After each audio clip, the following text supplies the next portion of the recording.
Okay, we're back for the last little bit here. Let's see if we can finish up the auction. If we can't, I will leave it off at a certain item and we'll kind of finish it up at the beginning of the next one. Just because, we're kind of going through how the auctions break down and stuff, and that takes a little bit of time. Yep. The Claw of the Abyss. So the Claw of the Abyss will begin at 75,000. It's kind of the basis of that one. So it's a middle ground item. We're going to kind of say like 50 are the low end, 100 is the top end, and like 75 are the middle ground items. Warsaken definitely seems to want it.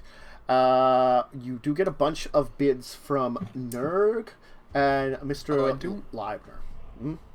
I do want to say, probably one of the best deals we could give to Celestine may be that, because generally how these things break down is like 80% goes to the person who donated the item, 20% goes to the organization that's hosting the event. So like what you could do is technically say, okay, you only have to pay the 80%, Durgason puts in... I just don't know what we're planning for that, but I just was saying that might be a good way. But so Nerg and Liebner definitely seem to add in. Liebner speaks up occasionally, but is kind of a little quiet. Nerg just kind of puts up his hand and says a number occasionally. Celestine is definitely bidding in it. Victor seems quite interested in it and seems to put up number. Warsaken puts in a bid very early on, but kind of quiets down. Durgason and Kwai Yaling seem to have some interest and throw out bids very early on, but both of them maybe not as heavy into it. Durgason seems very, has this kind of look of and kind of bids on it occasionally. Kwai Yaling probably has a similar kind of look. I'm gonna roll a few things here because reasons. Let me see here.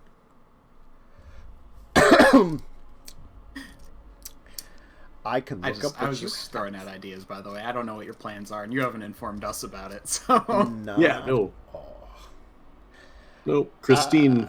I did tell Christine that he would be bidding on one thing. Okay. All right. What the hell? Okay. Now I have to figure out her stats. Great. Well, we'll give her the benefit of the doubt on that one, and probably a little bit on that one. Let's see how well she rolls. Holy crap! Okay. So, look, someone had 3 dice, the other had 4 dice, and my rolls were 10, 9, 5 for the 3 dice, and 10, 5, 4, 10 for the 4 dice. So, At some point, Celestine gives, a winking or something towards Christine, and she picks up on it. He is not expressive, but he manages to somehow signal her that this is what she wants. So, the bidding will continue through a bidding war, and we'll get up there for quite a little bit. It will actually hit $1 million, but Celestine will win it, seemingly by almost the behest of Christine. And, let me just try something here. And who's he bidding against most? The thing is, it's mostly... it ends up being... Warsaken kind of hits in the larger numbers. And Nerg for a little while, before he kind of cuts off. And then Mr. Leibner does it for a little while. He gets up there, but seems feel bad about it. Victor and Durgason and Kwai Yaling all seem to have a very big interest in it, that they do stay up there. But when it gets up towards that 750,000, most of them kind of fall away. Okay. And you let me put it this way. Seemingly no one noticed that Christine probably favored him. At least it's subtle enough that people could probably pass it off. You expected it maybe, so you were looking for the idea of expectations, But no, Like, she didn't wait quite as long before starting the... Mhm. Any other bids? Any other bids? Like, after his bid, she cut the time just by a little bit. Like, maybe like a couple tenths of a second, just a little bit, like here and there. And a little longer when he hadn't bidded. Kind of things like that, just little subtle things.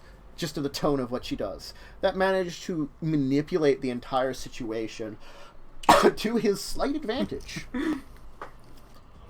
And God, they all rolled well, and I don't know why. Hey, sometimes it happens. Yes, I thought it would comically be bad, and it didn't. Sometimes we also all roll -1s, Those entertain Or me more. More often than not. more often than not. All right. So moving on is the Tepes family armor, an ancient armor that's said to hold some power from the family of Dracula, from before his ascension to vampirehood, from older times.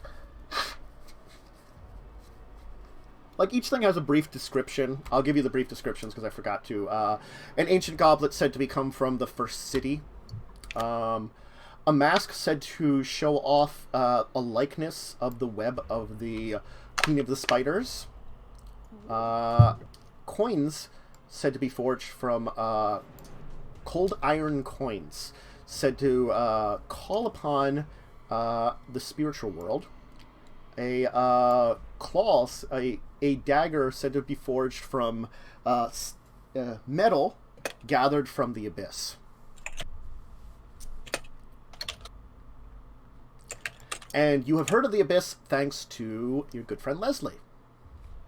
Oh, yeah. That's where he Drew brought all his extra arms out of. He drew his shadow powers from the abyss.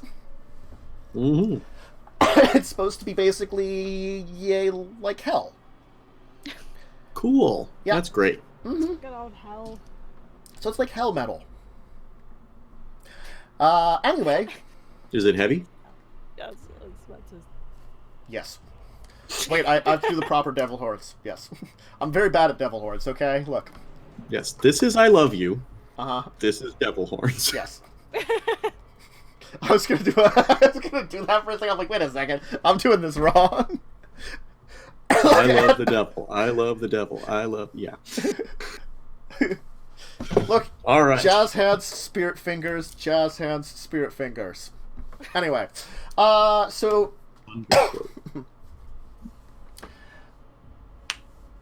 the armor starts out at 75,000 too. There seems to be a number of folks bidding on it. No one seems to have like a huge out in front interest in it. Orson kind of throws out there. Both the victors kind of throw out there. Aristotle does. Gregory, Francisco seems to have a various interest in it. Jonas, Tally, Juggler, Mary, all of them seem to have some kind of interest on it, because it seems like it transcends vampirism maybe into like this area of because it is from before he was a vampire, from his family. So it's kind of like this interesting area, and you're actually not sure if it's just ceremonial either, or if there is something special to it. You don't know. A lot of these things, it's hard to tell if there's actually something special to them. You get the feeling that at least there's sentimentalness to them, if not special, to certain groups. Tally only goes for a little while before he kind of throws himself out. Victor Stasnik seems to be pushing very hard. Aristotle Delorent kind of falls out, as does Gregory and Francisco. Mary and Jonas seem to take a good interest in it, as does Juggler, seemingly. So Juggler, Mary, Jonas, Orson, and Victor without a C seem to be the head ones that are kind of... Victor with a C, I'm sorry, seem to be head ones, while Victor without a C kind of puts himself in here and there as if he's got an interest in it, but he's not got like a deep interest in it, He occasionally throws out the bid as if maybe I'll get lucky kind of thing. Okay. Orson goes for a while, and then kind of bids out. He kind of stops bidding, and seemingly starts to talk to people on the phone, maybe making notes of things. Juggler kind of goes on for a little while longer before he kind of throws himself out, as does Jonas. Jonas seems to bow out at some point in time, leaving Mary and Victor with a C as the main people still bidding towards the end. Eventually, though, Victor with a C, he kind of like just stops, and seemingly in the middle of a bidding war, just ends it. And Mary wins it at 750,000.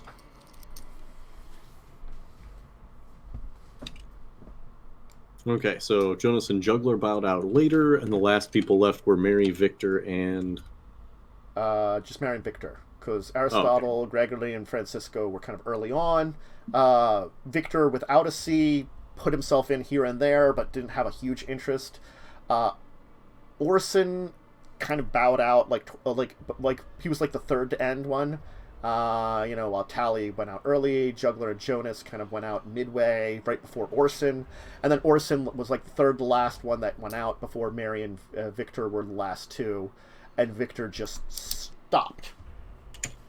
Like, he just, like, in the middle of a bidding war, he just stopped bidding. And you're not sure why. That's weird. Tis. I assume when something like that happens that they're just planning to kill the other people. There's a very good chance. The eyes of the Beset kind of go up.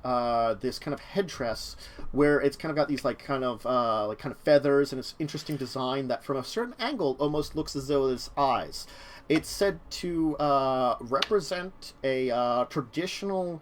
I don't remember the group of Beset from Africa, but a group of Beset's rituals, and used for those that would be kindred of them. Kinfolk to them. Tamalapake comes in with a bid, pushing it up from the base 50,000 very early to 200,000. Sebastian and Mr. Fisher kind of come in with some bids after that. Sabu occasionally bids, but he's quiet. Jonas seems to express some interest, as does Questamala, but neither of them are seemingly in it too deep. And while it gets up there after about another 100,000, the two of them bow out. A little while after it starts going, Sabu jumps the bids up to 500,000 very rapidly.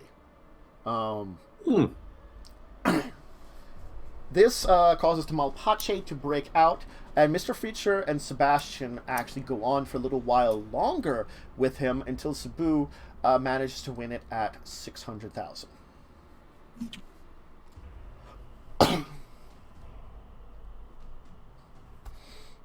Alright, so who are the last three? Sabu, Victor... and the headdress? Yeah. It was Mr. Fisher, Sebastian, and Sabu. Jonas and Questamala went out very early. Tamalapake went out when the 500,000 was hit. And the last two kept up the bidding war to 600,000. The Staff of Tremere. It starts at 100,000, actually. And there's a fearsome bidding war for a little while. Grimgoth says nothing until it hits about 500,000, when Grimgoth just kind of like stamps his foot and yells, 10 million! And the entire thing ends right there. As he has Grimgoth? He is like a... He's the leader of the Tremere Chantry from... He is a 4th generation Tremere. So... And he's the guy who you guys stole it from? Yes. He looks incredibly upset about this entire thing, with this scowl across his face that he's just like, he's not having any of this shit, and he just wants the thing back. This was like, it wasn't even magical, all it was a symbol. And it was stolen out from under him, and the London Chantry was also burned down, so the insult was so large. Text to Dawn. Grimgroth just bought for 10 million. Again? Should I get the matches? Oh, no. Not You could predict that some of it probably wanted it in order to manipulate him. Like, probably, you're not sure Mr. McDowell was doing it, or Kuai Yaling. Kui Yaling, there are Kuai-Jin in Europe, so this might have been a way to manipulate and get on the good side of them. Same with Helena. I'll get on the good side. Orson probably would have auctioned it at a high price back to him. Francisco probably would have used it against him. So you can kind of predict why everybody wanted it, but, you know, he wanted nothing of it and just... Grimmbroth was like, fuck y'all.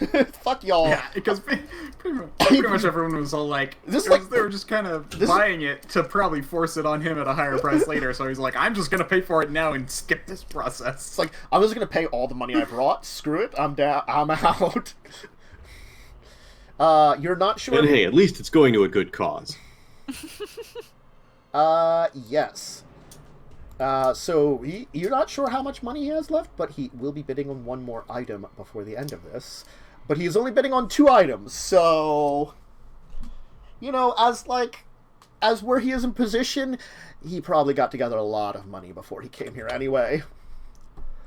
The blood of the ancient. The unidentified vial of blood that's kind of sealed up. That seems to be in a... it's definitely, you can tell that it is... and it's described as the blood of an ancient supernatural creature. That's all it's described as. Preserved through... would it be... I guess they could call... Magic. I mean, magic technically exists.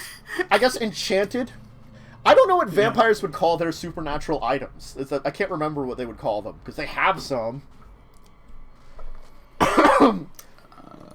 Like werewolves call it talismans.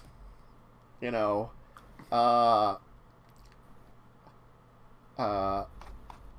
They could just say preserved for all time. That's probably a good way of saying that, like, something's been done to it to keep it preserved. What? There seems to be an incredible amount of interest in this, and it starts at 100,000. So another one that starts up there in the high prices. There's a pretty lot of... Everybody seems to be bidding on it. You know, there's definitely some people that seem more interested in others. All the vampires seem to particularly have an interest in it. It's an ancient blood that seems to be from something supernatural and powerful, and supernatural blood tends to be very useful in general. Some of the other beings, like Qialing, Questamala, they might have their various reasons. Larsa-Ken seems to be particularly interested in it too. The bidding goes up for quite a while. A number of them kind of drop out. Mr. McDowell drops out pretty early. Tally, Helena, Questamala ends up getting out. Orson ends up getting out. Stephen Lenore ends up getting out. Horatio does end up getting out, as does Lars. Lars looks very disappointed for a while. He had some bids in there. He was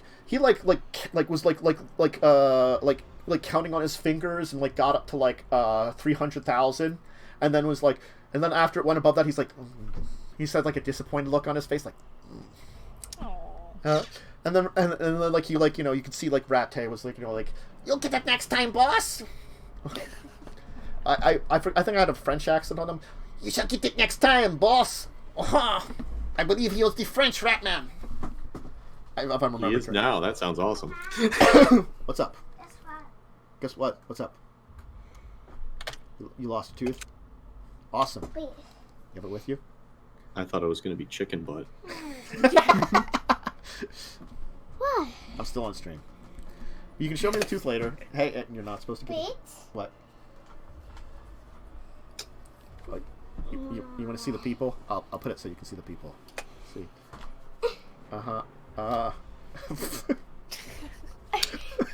All right, so Lars gets frustrated when it goes above 300. Okay, let's get going. Don't choke me. Don't be naughty. We'll talk later. I'm doing stuff right now. Go. Okay? Uncle Fat. Behave yourself. Behave yourself or you get punished when I'm done, okay? Go. Have you been to the bathroom since you were home from school? No. Go. Stop. Me either. Aurora, stop it right now. You're going too far. She keeps wanting to test the limits. Anyway, yeah. Where So Lars got frustrated as soon as it got over 300,000. Yeah, Lars got frustrated, so he ended up packing it out. It ends up that you have Jay bidding on it here and there. Uars Ken, Francisco's still in it. Victor Statnik seems to be still in it. The four of them seems to be the core group of people that keep with it for much longer than others. As, like, at various points in time, all the other people kind of bid out. Vasilisa bid very early, but didn't do a lot of other bids out then. So it seems like she went out. And then when it gets close to it, she hits at 500,000. She'll put about a bid for. At that, Francisco will back out. And the Urarsa Ken and Victor will both continue for a while longer. Vasilisa will also continue occasionally pitching in for big jumps in the price. Eventually, Urarsa Ken, though, will win the bid with 1.5 million. Wow.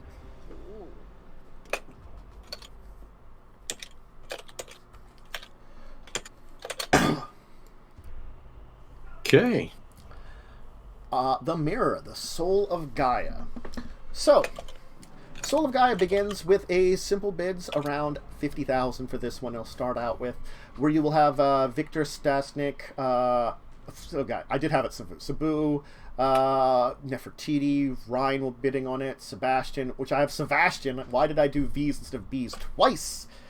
Durgasin, Tamalapake, the Mokale, Jonas, Mr. Fisher, and Sylvan will all seem to be very interested in this, and go through very rapid-fire biddings, pumping up the price very quickly. Very easily will it reach 500,000, and seemingly none will back out. As it kind of pushes up towards 600,000, Durgasin will actually back off, and so will Tamalapake. The Mokale will end around 700,000. Sylvan will go out at 750. Victor will go out soon after that, along with Sabu. Nefertiti will pump the price up to 1 million after that, making a comment about how it would look great on her night table.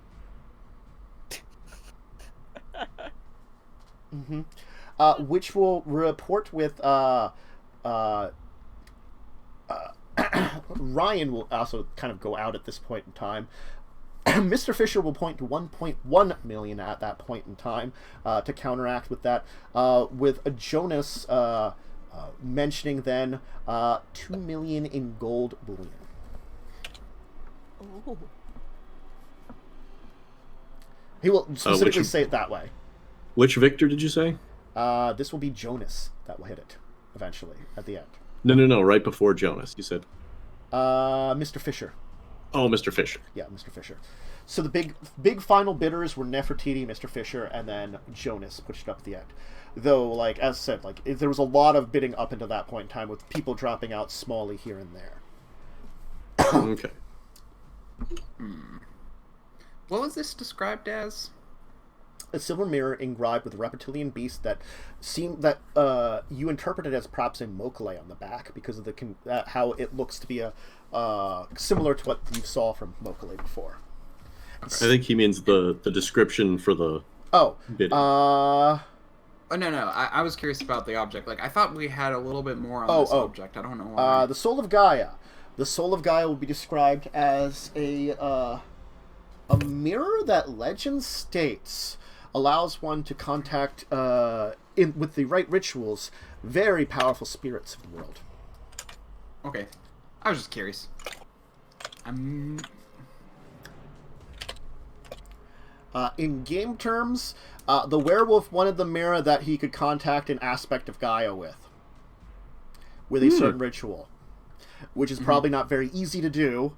Requires you to be very powerful to do, which he's very powerful.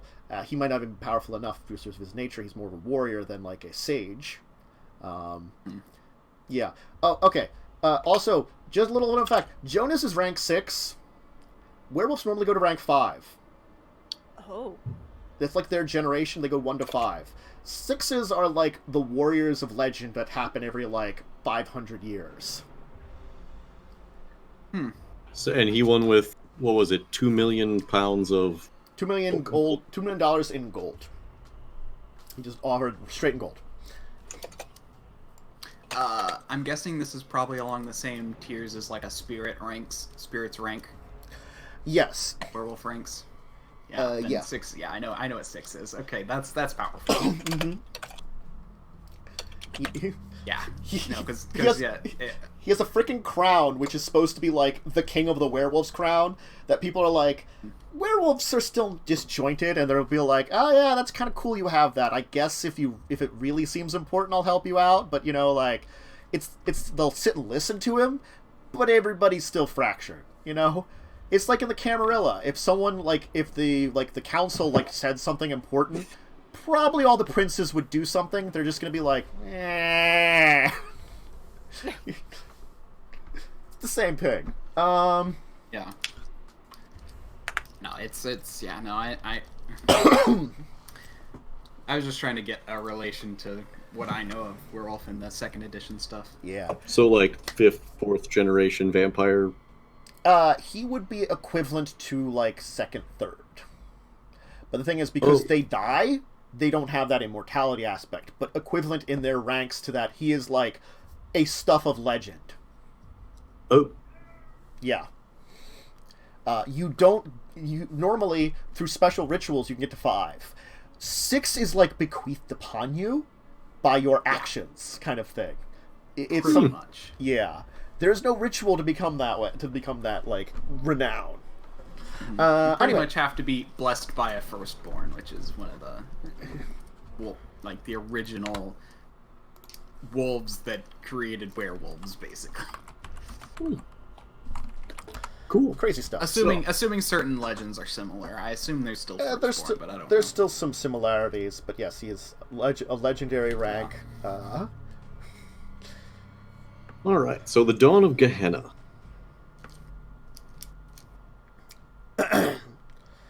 Yes. The Dawn of Gehenna. The tapestry with the apocalyptic scene seemingly on it. There seems to be a lot of interest amongst a bunch of people for this. Vasilisa, Jay, Grimgoth does seem to put out a few bids for it, but Grimgoth doesn't seem as interested as some of the other. Aristotle, Laurent, Beckett seem to have a big thing of it. Durgasin gets in very early, along with Mark Stantz. Jonas, Orson, Helena, the Toreador, Juggler, Mary. A lot of people kind of bid very early on, as it starts at 50,000. When it gets to about 400,000, a lot of the pack kind of seems to break away, and many people stop bidding Just on the it. werewolves, or, like... Well, Mark continues to do it, which is the hunter. Mark Stantz is still on it. Orson... You said the pack bows out. Oh, God. Ha ha ha. Orson, Vasilisa, Jay, and Aristotle de Laurent still are going on it. Those 5. With Beckett and Durgasin also seemingly bowing out. Aristotle gives a kind of, like, half glare at Beckett, and Beckett kind of seemingly backs off at that point in time. You know how they have a relatively decent relationship between the two of them? Sometimes friends, sometimes enemies kind of thing. Frenemies at times, friends at others, you know, situation. But those 5 seemingly push it forward from the 400,000 up to about 800,000, where by that time Mark Stantz kind of bows out, as does Aristotle, leaving Vasilisa, Jay, and Orson still doing it. Orson seems to be particularly interested in it, and then pumps the money up to 1 million. Which, soon after that, though, Jay actually pops it up another bunch to 1,250,000. Vasilisa backs out after that, and there's a slight more bidding war between Orson and Jay until it hits 1.3 million, in which Jay wins it.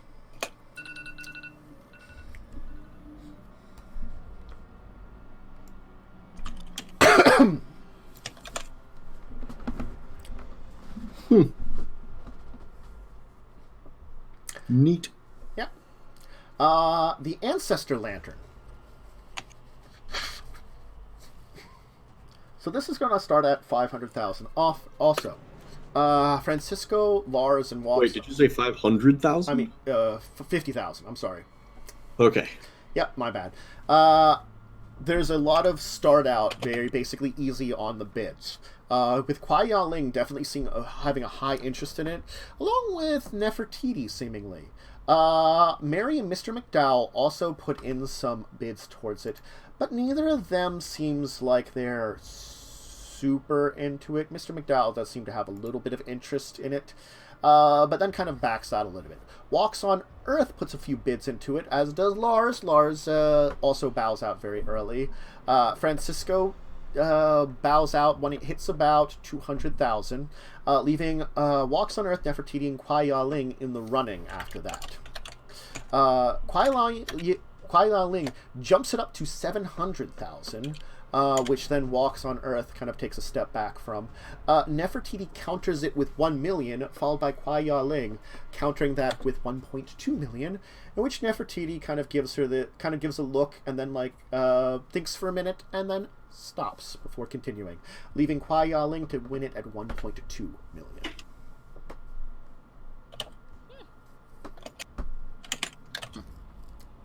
Okay. The Silver Sword, of course, is out. But then we go to the Ether Box. Mr.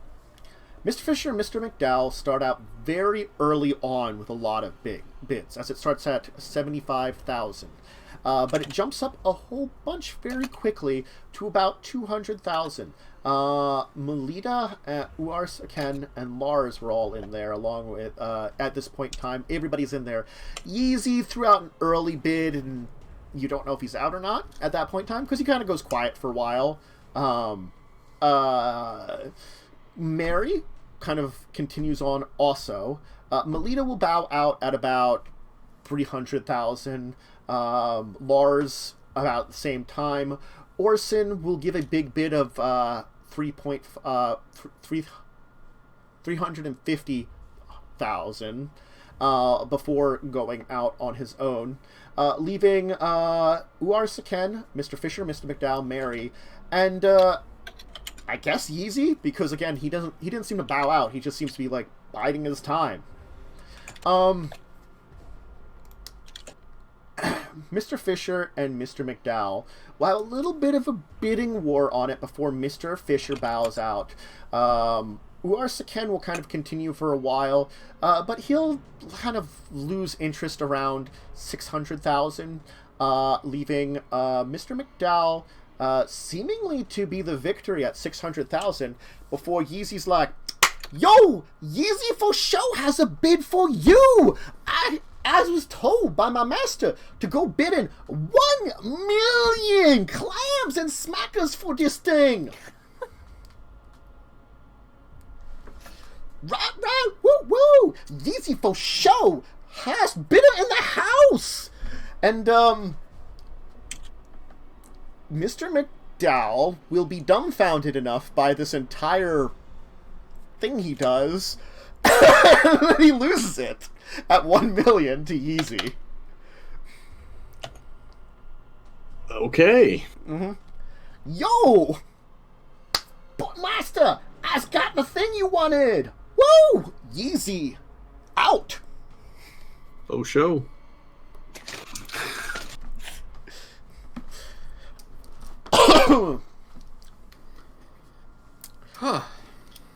Yes. Drop of Enoch. That will start at 75,000. With Lucy actually in the audience for Cromwell, representing him, giving out the first bid. There seem to be some bids between everybody that's listed out there, kind of fast and furious. It seems that Victor without the C has a little bit of interest in it, but kind of drops away very quickly, along with Grimgoth and Vasilisa. The three of them are very early on bidders before dropping out. Helena Panhard, you're of course, and the other Helena get into a little bit of bidding war at one point in time with quick exchanges, pushing the money up to about 200,000. Of course, Juggler puts in a 250,000, causing Aristotle to back out, along with Dracovin. Juggler is quickly then overrun, pushing up with some bids after a little while of some Fast and Furiousness, up to about 400,000, dropping off a few other names, leaving Cromwell, the two Helenas, Beckett, and Jay as the 5 that are remaining bidding on this item. The bidding will continue for a little while longer before Jay will put up his hands and kind of back out.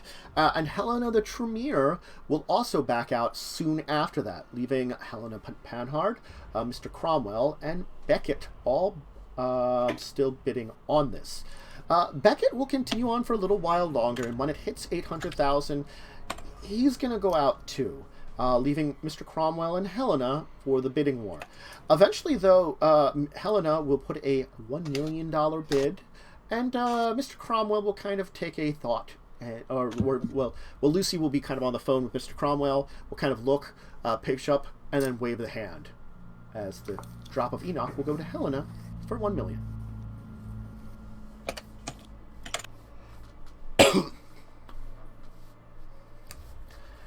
The Eurycene Fragment copy. This one's going to start out at a 100,000.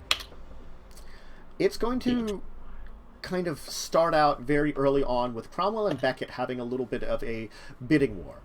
Celestine will kind of put himself in early, but when it hits about 300,000, he's going to back out along with Tally. The two of them seem to have a little bit of interest in it, but not that much of a blood of interest in it. Jay, Orson, and Nefertiti will throw in their numbers as Aristotle, Beckett, Warsakan, and Cromwell will sort of take the lead, eventually driving the others out. Jay, Orson also bowing out. Nefertiti will kind of like seemingly want to get it for some reason, and then she'll decide, I'm fine without it. Cromwell will actually like end after they get to 600,000. And then the bidding war between the 3 will begin, and will kind of deepen and go a little longer. I just realized what Cromwell's been doing. Cromwell's just been artificially driving up the price so that way he can make sure it hits a certain minimum. Things will get for some of his stuff. He's been bidding on stuff that's more his. Things will get to 1 million. And Aristotle and Beckett will seemingly have a small bidding war. That the bidding war isn't driving the price up too much, but it's keeping things going and pushes it up to 1.2 million eventually, before Urarsaken throws out a 1.5, followed by Beckett saying a resounding 3 million, doubling the price that he had said. Urarsaken, of course, will kind of throw up his hands. Aristotle will kind of do like a little fist shake, and Beckett will win the price, with a kind of smug look at his face towards Aristotle and Urarsaken. Just a little bit of smugness, like a nice try, folks. And finally, the Son of Nurgle, the demonic looking statue. I didn't give the Dawn of Gehenna is supposed to be like a depiction of a predicted apocalyptic scenario that could occur when Gehenna occurs. The Ancestor Lantern is said to be a lantern that calls the spirits of the dead. The Ether Box is said to be a device invented long ago that allows one to draw limitless energy, or at least that said what it could do. The Drop of Enoch is said to be a coin of particular value to collectors that is said to have come from the old city of Enoch, a unique one that's said to have been given only to those of important rank. The Eurycene Fragments is a copy of an ancient book that was discovered during the Middle Ages, old like the Book of Nod. It's said to be another version of it. The Son of Nurgle is said to be a depiction of a powerful demonic force that was said to have been given birth by Nurgle himself.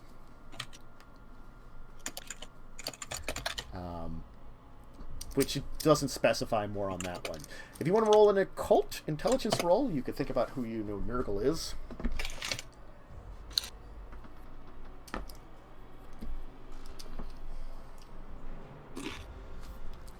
He's the demon of disease from Warhammer 40k. That's true. Ah. I don't know what the difficulty was, but I got it. You certainly did.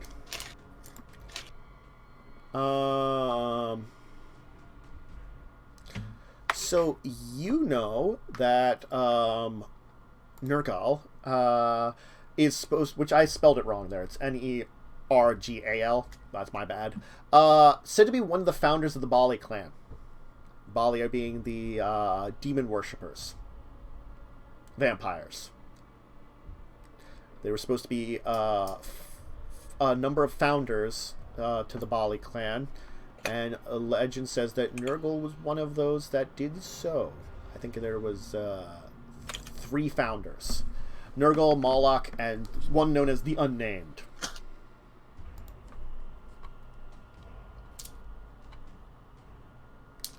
Okay. So it would probably, if this is supposed to be some kind of like child of Nurgle, it's probably not a direct child. It'd probably be depicted like, I summoned a very powerful demon to serve me and do horrible things for me. There you go. Anyway, Francisco, Horatio, Nefertiti, Sabu, Fangs, Orson, Nurg, Gerhold, Liebner, Mark Stantz, Kwai Yaling all show interest in this statue, which starts at 50,000. Do we know who Nurg is? No. You know that Nurg is probably going under a assumed name, and you know that he is Bali. So, you doubt it's actual Nurgle? Nurgle's supposed to be dead. I don't think it was actual Nurgle, but I thought like maybe he's related to it, so I could see why he could be related to it, and he could be taking like a name very similar to... He could be like... Nurgle could be his sire. He could be a 5th generation. You don't know for sure. But you know he's a powerful Bali, and that's about it. I assume it could be like a descendant, but that's why he wants it. But he's using Nurg because... Anyway. Yeah. I'm just like, I just noticed the similarities. I'm like, okay, he definitely has some relation to this, whether direct or indirect. Yeah, Nurgle was supposed to be destroyed. I mean, there have always been rumors that, like, many powerful vampires that are supposed to be destroyed could have survived, but, like, they're always just, like, rumors that go around. Like Sumiche. Mm-hmm. Granted, there could be some kind of core to the truth. Maybe Nurgle didn't survive directly, but maybe one of his, basically, successors survived, has been doing his things. But yes, they're all big on infernalism and, you know, demon worship. So that's a thing. Hey. Anyway, Fangs, Orson, and Mark Stantz all kind of go in very early, but kind of bow out around 200,000. Seems like none of them are incredibly interested in it. Francisco Horatio... Where does this one start? 50. I think I said 50,000. I'll say 50,000 now. Sure. So... Yeah, the 3 of them kind of start in early. Francisco, Horatio, they kind of go in for a little while before bowing out. Nefertiti stays a little longer, but it doesn't seem to interest her quite as much as other things. Fangs and Orson go out relatively early. Sabu goes on for a while longer to about 400,000, leaving Nurg and Mr. Liebner as the 2 people that are bidding on it. Mr. Liebner eventually bids up to 1 million. He'll actually say 1 million euros. So it will take a minute to like convert in people's Christine has to convert for a second. Actually, I'm the one who has to convert because I'm the one getting the prices up on the board. Well, Christine will probably have to as well, but... Well, that's 1 extra 0. I have to get the right number of zeros. There you go. It's 1 million... It's basically 1.1 approximately. Or $1.12 million. Okay. Nurg will then just kind of push it up to that one to 1.25. Mr. Leibner will actually bow out at that point, so it'll go for $1.25 million to Nurg.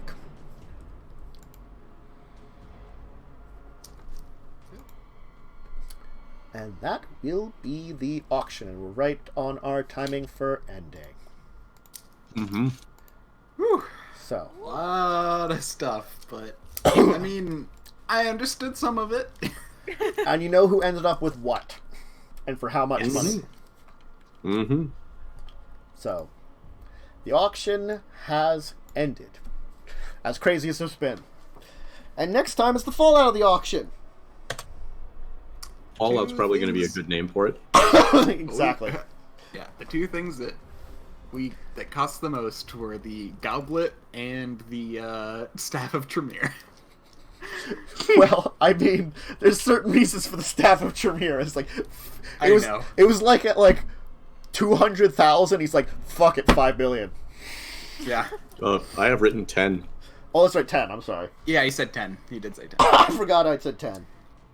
But still, it's just like the fuck it, this amount. we're just done with it. I'm done with it. Let's get this thing. Let's get this over with. Grumble, grumble, angry, grumble, grumble. Yep. It's just the first one makes a whole lot of sense. The second one is just funny. So, yeah, that's going to be it for today. We're going to head on out. I hope everyone had a great time joining us today. I'm going to have people go around. We'll go, I don't know, reverse order of how we went in. I don't know. Sometimes I do same order, sometimes I reduce. So, hey, I guess that means we'll start with Jess this time. We'll go clockwise instead of counterclockwise. I am Bumblegum Viking. Twitch, Twitter, and YouTube. And I might stream tomorrow. It depends. Everything was really noisy today. The fire alarm was going off, and I don't know why. It was something to do with the boiler. I don't know how that works, but that was a thing. So, we'll see. Hi there. I miss the warmth. And then Carpe. I am the Carpe DM, mostly on Twitter at the moment. Been playing a bit of Warframe, and hopefully going to start streaming something soon. Just have to really plan it. Indeed. Finally, Worm. I am Diamond Worm, Twitch and Twitter. And I might end up streaming something one of these days. I'm actually kind of feeling like doing it again. So maybe that'll happen. Okay. Maybe. And as for myself, Tensionaravan Dracovin, you can find me here very often most days. If you're looking for more RPG stuff, Children of Wrath should be at 8 p.m. EST on Thursday. That's a D&D game. Then there's Discussing Tabletop, my tabletop discussion show at Sunday at 2 p.m. EST. And, of course, the bi-weekly D&D game where I'm a player run by my good co-host from Discussing Tabletop, Joe, on Saturday at 7 p.m. or Sunday at 7 p.m. EST. That'll be this week. Remember, that's bi-weekly. This game, along with Records of Evil, should return next week. Records of Evil is the game before this, if you missed it. That's D&D, we're the Lawful Evil team. And this one, we're going to have the fallout of the auction next time. I will probably name it Fallout if I remember, because that's a pretty good title. Yeah. But anyway. Fallout 76. No. No, apparently this next one's going to be the 432nd tale. Feels like that. Did I? Oh my god! Did I not delete a number on here, on the tail numbers? I just realized what you were saying. Did I accidentally not delete it? No, it should be 43rd. Oh, there's a 1 in there. Where the hell is that 1? Where the hell did that 1 come from? God damn it! Oh my god! Regardless. I'm not gonna edit that. That's fine. You probably meant to do an exclamation point. No, I was deleting something, and I think I might have finger slipped probably at some point in time when I was hitting stuff. I didn't even notice it slipped in there. Anyway, bye everyone. I'm gonna head out then and just edit some stuff.